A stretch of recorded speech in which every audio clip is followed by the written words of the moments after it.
Aujourd'hui je te parle de Wolf Hunt, qui reprend apparemment le design d'une Back Wit & Shoot, et ça ravit un petit peu mon cœur nostalgique, même si je n'ai pas encore vu Back Wit & Shoot. S'avouer que je trouve que c'est une toupie qui est plutôt originale d'un point de vue design, qui certes pour beaucoup de gens est assez basique. Je me base pas du tout sur ses performances pour dire ça, je dis juste que d'un point de vue design, personnellement, elle me comble de bonheur. Donc quand cette toupie a été annoncée, j'avoue que je me suis dit, en plus Silver Wolf était un banger, donc je me suis dit pourquoi pas, Wolf Hunt a l'air vraiment cool. Et bah tu verras que dans cette vidéo, bah l'avis général a raison, et j'avais pas envie forcément de m'y plier à cet avis général, et bah j'ai pas trop le choix parce que je rejoins tout à fait cet avis. C'est une CX de rotation droite qui appartient toujours à Giro, comme sa première toupie Silver Wolf, et c'est une type endurance. Au niveau du lock chip, nous avons Wolf, au niveau du main blade, nous avons Hunt, et au niveau de l'assist blade, nous avons Free, parce qu'il est en rotation libre. Tous ceux qui ont connu Burst connaissent ce système. C'est un système qui a beaucoup été repris sous Burst. Je pense par exemple à une Pegasus, Hurricane Pegasus, je crois qu'elle s'appelle, qui clairement reprend ce système-là. C'est un système qui est très connu. Et puis même, on l'a vu avec Silver Wolf, qui a littéralement le même système. Là, ils ont juste voulu faire un assist blade qui permettait d'avoir un truc à rotation libre. En vrai, est-ce que c'était nécessaire? Oui et non, parce que ça fonctionne bien. Hein. Ça permet justement de dévier l'attaque adverse, mais dans la plupart du temps, ça fonctionne pas non plus des masses. Dans un type endurance, ce genre de blade fonctionne parfaitement, c'est le genre de blade qui était plutôt équilibré, qui ont un côté arrondi, assez aérodynamique, donc forcément, ça marche plutôt bien d'un point de vue endurance. D'un point de vue défensif, le seul avantage qu'on va avoir avec Free, c'est de dévier l'adversaire, mais bon, la plupart du temps, vu que c'est pas un blade défensif, il va juste se faire bousculer, et ce qu'on va appeler défense dans ce cas-là, c'est juste le fait qu'il va reculer. Et niveau attaque, la lignée des Wolf n'est pas fait pour le type attaque. Je viserais sincèrement un full type stamina parce que ça serait pas forcément optimisé pour le reste. Free, je pense que ça pourrait être sympa d'essayer de le transformer en type défense dans une toupie un peu plus défensive, mais globalement je suis pas optimiste à cette idée. Je trouve que le blade en lui-même est bon, encore une fois en endurance, mais va vraiment se situer que dedans.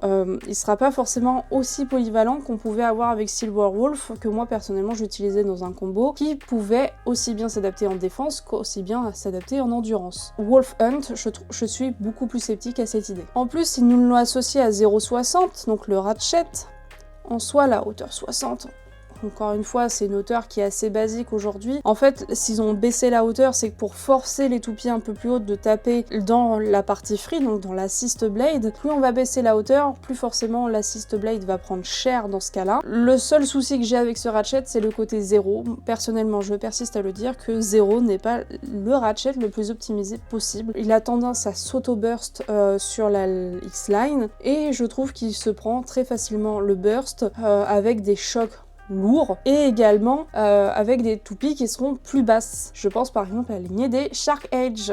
Voilà. Donc personnellement, je suis pas favorable à l'utilisation des disques 0 de manière générale. Après, là, l'idée était de renforcer le côté endurance, que j'entends parfaitement. Ça marche pour le côté endurance, mais par contre, c'est pas résistant du tout et c'est pas très optimisé face à des toupies d'attaque. Pour encore plus appuyer ce côté endurance, ils nous ont mis disque ball.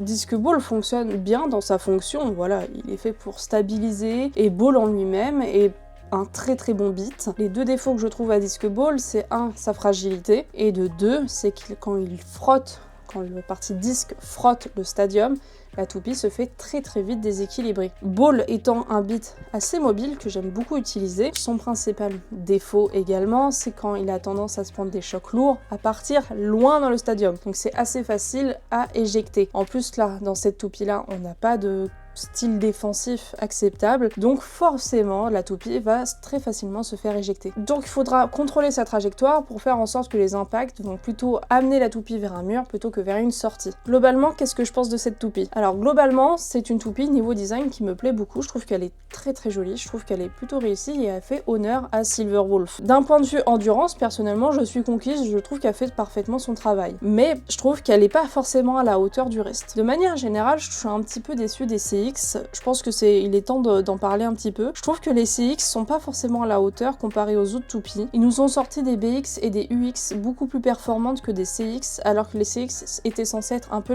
l'avenir de Beyblade X. Et j'avoue que je suis très sceptique, j'ai l'impression qu'on va retourner vers un truc un peu style Burst. Au Burst, au début, on avait des gimmicks super intéressants, etc. Et plus ils voulaient rajouter de la personnalisation, plus les toupies en fait devenaient très centrales, sans intérêt, juste des gros murs. Et j'ai l'impression qu'on retrouve un peu ce style-là, donc j'avoue que ça me fait un peu peur pour la suite de Beyblade X. La vie générale, je t'en ai parlé au début de la vidéo, était que en gros c'est une toupie qui est belle, mais qui est pas performante. En fait, elle n'est pas performante parce qu'elle est full endurance, et je pense qu'elle sera difficilement adaptable vers un style plus défensif ou plus offensif. Donc forcément, elle ne conquit pas le cœur de tout le monde. Encore une fois, moi d'un point de vue endurance, elle me conquit, mais sur tous les autres points, j'avoue que c'est pas une toupie vers laquelle je vais me tourner forcément en cherchant de la polyvalence. Parce qu'on va pas se mentir, c'est qu'aujourd'hui dans les tournois, il faut savoir s'adapter. On peut avoir une toupie full endurance, mais il faut qu'elle soit aussi capable d'endurer certains chocs, puisque la plupart du temps maintenant, les joueurs vont viser beaucoup de types défense mobile, défense fixe ou attaque pure. Donc c'est compliqué pour ce genre de toupie d'être à la hauteur de ce style de combat. Forcément, elle va facilement se faire bousculer. Et c'est pour ça que Wizard Rod aujourd'hui n'est pas forcément une toupie de laquelle il faudrait partir confiant. Les gens dans cette communauté ont beaucoup travaillé pour réduire la capacité de Wizard Rod. Comme ça, elle est moins performante, etc. Donc aujourd'hui, on a des combos qui peuvent facilement la bousculer. Donc forcément, la plupart du temps, les gens vont jouer ce genre de combo en se disant on va forcément tomber sur une Wizard Rod. C'est normal que ce genre de toupie ne soit pas à la hauteur, puisqu'aujourd'hui on a les capacités pour bousculer ce genre de toupie. Elle serait sortie quelques mois à l'avance, comme Wizard Rod, elle aurait été un énorme banger, forcément les gens l'auraient joué. Ça a été le cas par exemple pour Silverwolf. Quand elle est sortie, tout le monde a joué Silverwolf. Elle était chiante parce qu'on l'a trouvée partout. Wizard Rod, ça a été le même cas. Sauf qu'aujourd'hui, on a des combos suffisamment performants pour bousculer ce genre de type de toupie. Donc forcément, aujourd'hui, on la trouve banale, voire nulle. Et la prochaine fois, je te parlerai de Emperor Might, qui est une toupie qu'on appelle la gaufre, mais par contre, je trouve qu'elle est magnifique. On va voir ça bientôt.